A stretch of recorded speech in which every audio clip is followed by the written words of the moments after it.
Here are a couple of more blood smears.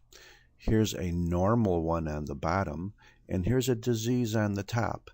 And you can obviously see the difference and make the diagnosis, so let's move on to the next case. Just kidding again. Let's click the normal one on the bottom once, twice, 3, 4, 5 times. Once again, we could see the ratio between these nucleated white cells and the non-nucleated red cells. It looks like they are just a very, very small fraction of the total cells, perhaps 1%, 0.1%.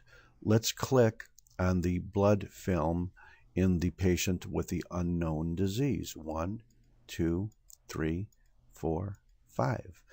It looks like there's about 10 times as many white cells. We don't know what kind they are yet, but if a normal white count is, let's say, 6 to 10,000, would you believe something like this might be perhaps 60 to 100,000? Because it looks like there's 10 times as many white cells here.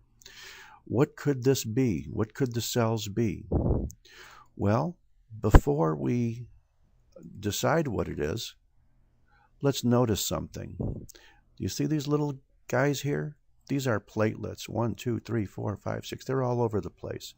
In the cell on the top, I can only see 1, 2, 3, 4. I really don't see any more. So first of all, these platelets are greatly reduced.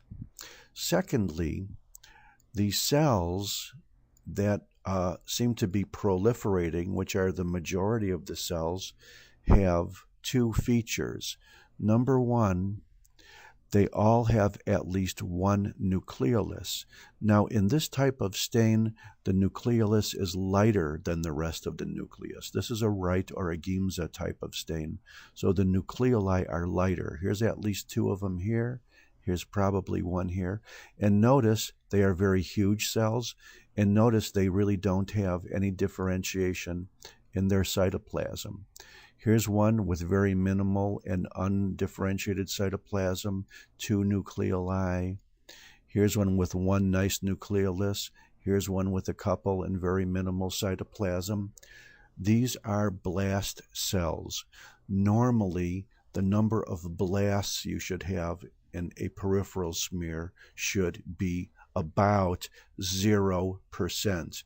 Whenever you have more than 1 or 2, or in this case, it looks like 90% of them are blasts, you can diagnose acute leukemia.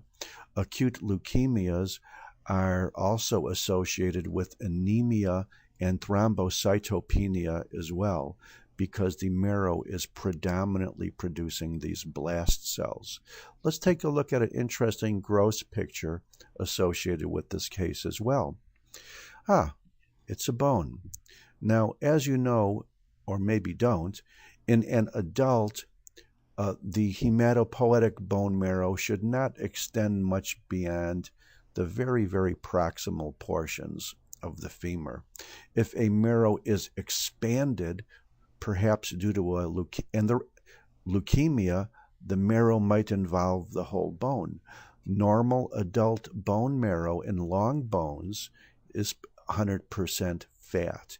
In here, you can see this is not fat at all. This looks like red hematopoietic marrow.